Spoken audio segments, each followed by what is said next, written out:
మేడారం సమ్మక్క సారలమ్మ జాతర తర్వాత అతిపెద్ద గిరిజన జాతరగా పేరుగాంచిన నాగోబా జాతర ఘనంగా ప్రారంభమైంది. జనవరి 28 నుంచి ఫిబ్రవరి 5 వరకు జరగనున్న ఈ జాతరకు కేంద్ర మంత్రులతో సహా లక్షలాది మంది ఆదివాసీయులు తరలివస్తున్నారు. గిరిజనులు అత్యంత పవిత్రంగా నిర్వహించే ఈ నాగోబా జాతర గురించి ఈ వీడియోలో తెలుసుకుందాం. తెలంగాణ రాష్ట్రంలోని ఆదిలాబాద్ జిల్లా కేస్లాపూర్ గ్రామంలో నాగోబా దేవాలయం ఉంది. ఈ ఆలయంలో ప్రధాన దైవంగా పూజలనందుకుంటున్న నాగోబా గిరిజనుల ప్రత్యక్ష దైవం. ఇది ప్రపంచంలోనే అతిపెద్ద గిరిజన జాతరలో ఒకటి. ప్రత్యేక రాష్ట్రంగా ఏర్పడిన తర్వాత తెలంగాణ ప్రభుత్వం నాగోబా జాతరను రాష్ట్ర పండుగగా ప్రకటించింది. నాగోబా జాతరను ప్రతి పుష్యమాసం అమావాస్య రోజు ప్రారంభిస్తారు. సర్పజాతిని పూజించడమే ఈ పండుగ ప్రత్యేకత. అమావాస్య రోజు తమ ఆరాధ్య దైవమైన నాగోబా పురివిప్పి నాట్యం చేస్తాడని గిరిజనుల నమ్మకం. అదే రోజు సాయంత్రం 7 గంటల నుంచి రాత్రి 12 గంటల మధ్య కాలంలో గిరిజన పూజారులకు నాగోబా కనిపిస్తాడని, వారు సమర్పించిన పాలు తాగి ఆశీర్వదించి అదృశ్యమవుతాడని గిరిజనులు విశ్వసిస్తారు. కేస్లాపూర్లో ఉన్న నాగోబా ఆలయం చరిత్ర గురించి చాలా కథలు చెప్పుకుంటారు. కానీ అందులో ఏది నిజమనేది ఎవరికీ తెలీదు.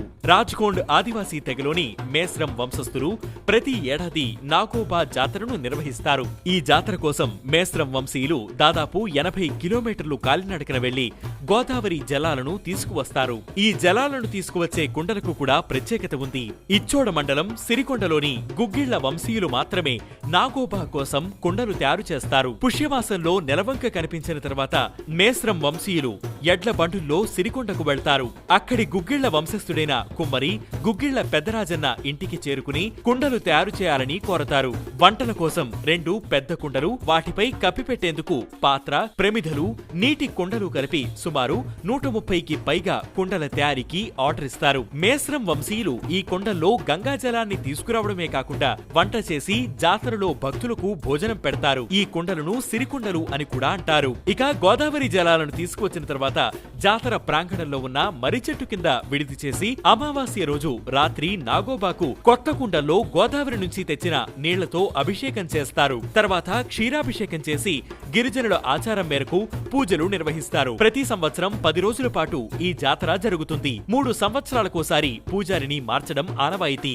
జాతరకు వచ్చే మేస్రం వంశీయులు వేల సంఖ్యలో ఉన్నప్పటికీ వారంతా వంట చేసుకోవడానికి 22 పొయ్యలను మాత్రమే ఉపయోగిస్తారు. ఈ పొయ్యలను ఆలయ ప్రాంగణంలో ప్రత్యేకంగా ఏర్పాటు చేసి వంటలను చేసుకుంటారు. ప్రత్యేక పూజా సమయంలో మొలకెత్తిన నవధాన్యాలు తీసుకువస్తారు. నవధాన్యాలు, మొలకలు, పాలు అన్నిటిపై ఒక కొత్త వస్త్రం కప్పి పుట్టపై ఉంచుతారు. పుట్ట మీద ఉన్న వస్త్రం పైకి జరిగినట్టు కనిపించగానే పూజా కార్యక్రమాలు ఆరంభిస్తారు. నాగోబా పూజల అనంతరం మేస్రం వంశీయుల అల్లుళ్లు మట్టిని కాళ్లతో తొక్కి మెత్తగా చేస్తే కూతుళ్లు ఆ మట్టితో పుట్టను చేసి మొక్కులు తీర్చుకుంటారు. అల్లుళ్లు మట్టిని తొక్కేందుకు వారికి ప్రత్యేక నజరానా అందించడం సాంప్రదాయం. ఇక మేస్రం వంశస్థుల్లో వివాహమైన నూతన వధువులను ఈ జాతర రోజే నాగోబాకు పరిచయం చేస్తారు. దీన్నే బేటింగ్ కీవాల్ అంటారు. అప్పటి వరకు కొత్త కోడళ్లు నాగోబా దేవుణ్ణి చూడటం, పూజించడం నిషేధం. కొత్త కోడళ్లు ఇంటి నుంచి ఎడ్లబండి వెనక వెదురు బుట్టల్లో పూజా సామాగ్రిని పెట్టుకుని కాలినడకన బయలుదేరి నాగోబా గుడిని చేరుకుంటారు.